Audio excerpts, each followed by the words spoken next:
There are spirits in Irish folklore that announce themselves clearly. The banshee mourns, the dullahan rides, but the Púca rarely arrives in a form you can trust. Sometimes it is a horse waiting silently beside the road. Sometimes a voice calling your name from the dark. Sometimes only the feeling that the path beneath your feet has somehow changed. In parts of rural Ireland, people once avoided certain roads after sunset, not because they feared what they might see, but because they feared what might speak to them. The Púca was never simply a monster.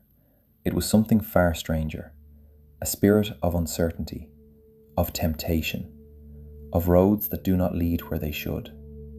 And, unlike many creatures of folklore, it was never fully evil, which made it far more dangerous.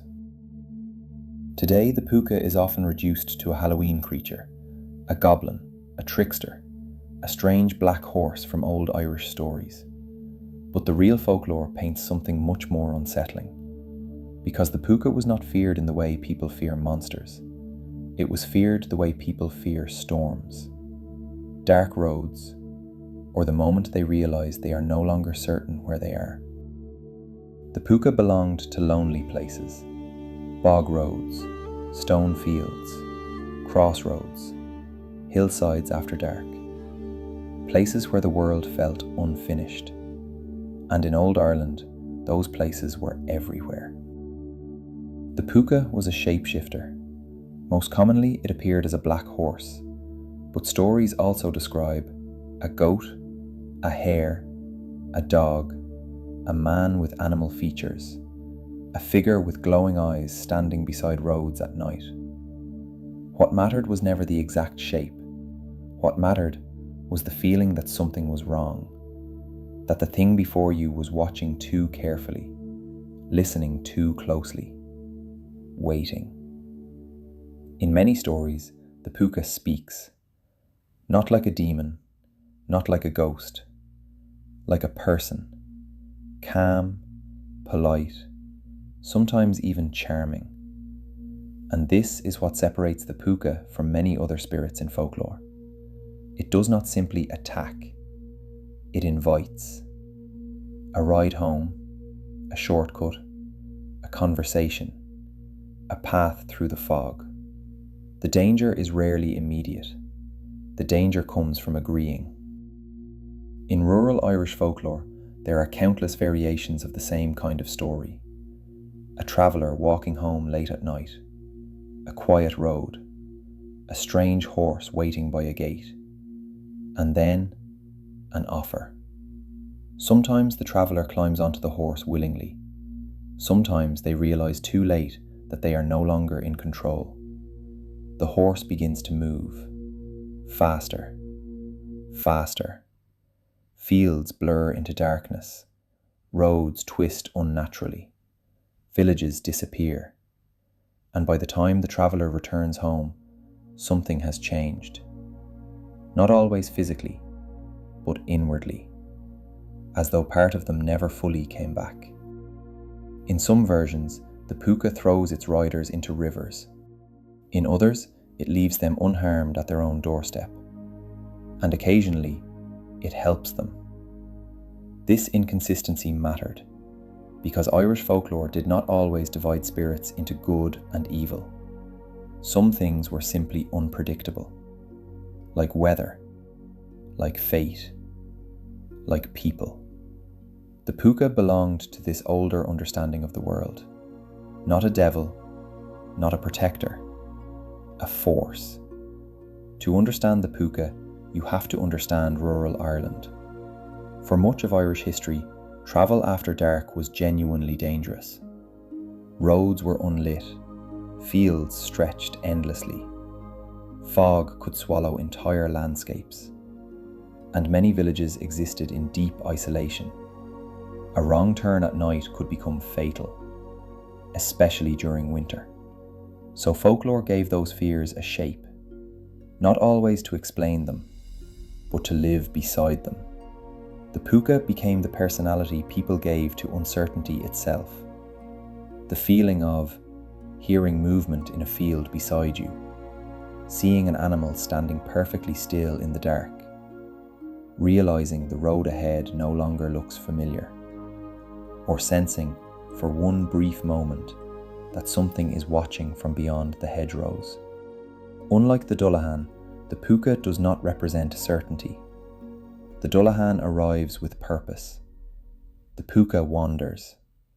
It appears where boundaries weaken, between villages, between roads, between certainty and instinct, and often between the human world and something older. One of the strangest traditions surrounding the Púca involved the harvest. In some parts of Ireland, people believed the spirit touched crops during certain seasons.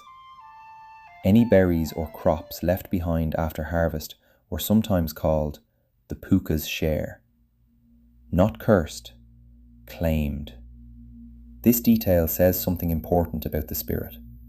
The Púca was not outside nature. It was part of it. Wildness given form.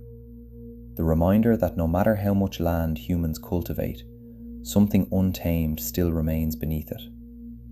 And this is why the Púca often appears near transitions. Dusk, autumn, crossroads, changing weather. Moments when one thing becomes another. Moments when certainty weakens. There is one type of Púca story that appears again and again. A person walking home by a familiar route, a road they have taken their entire life, and yet, somehow, it changes. A turn appears where none should exist. A field becomes unfamiliar. A village disappears into fog. And always, there is the feeling that someone is nearby, watching, waiting to see whether the traveller notices. These stories rarely end violently. That is what makes them unsettling. The traveller usually survives, but they return changed, quieter, distracted, sometimes refusing to speak about what happened at all, almost as though the experience itself cannot fully be explained. And perhaps that is the true role of the Púca in Irish folklore. Not to punish, not to kill, but to remind people how fragile certainty really is. Many spirits in folklore attack from outside. The Púca does something different. It waits, and then offers a choice. A ride, a road, a voice in the dark.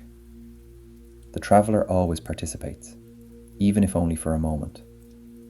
And because of this, the Púca became deeply connected to temptation, curiosity, pride, impulse, the dangerous belief that we understand more than we do. There is an old feeling present in many of these stories, that some places are not meant to belong entirely to humans, that if you walk too confidently into darkness, something may notice, not because it hates you, but because you entered its world. The banshee mourns, the Dullahan announces, but the Púca confuses. It clouds roads, distorts direction, makes the familiar feel uncertain. And in this way, the spirit reflects something deeply human, because much of life is spent pretending we know where we are going, pretending the roads beneath us are stable, that our choices are entirely our own. The Púca interrupts that illusion. It represents the moment certainty collapses, the moment instinct replaces logic, the moment a familiar path suddenly feels strange. And perhaps that is why the spirit endured for so long in Irish storytelling, because everyone, at some point in life, knows the feeling of being lost, even while standing somewhere familiar. Unlike many creatures of folklore, the Púca was never truly defeated. There are no grand stories of heroes conquering it, because you cannot conquer uncertainty. You can only continue walking through it. Perhaps the Púca was never meant to be understood literally. Perhaps it was simply the name people gave to the feeling of travelling alone at night, and no longer trusting the road beneath their feet. In Ireland, there are spirits that mourn, spirits that announce death, and then there are spirits like the Púca, the ones that wait quietly beside the path, not to stop you, only to see whether, when darkness finally surrounds you, you continue forward anyway. Thank you for watching. Like and subscribe for more folklore. And until next time, keep to the old roads carefully.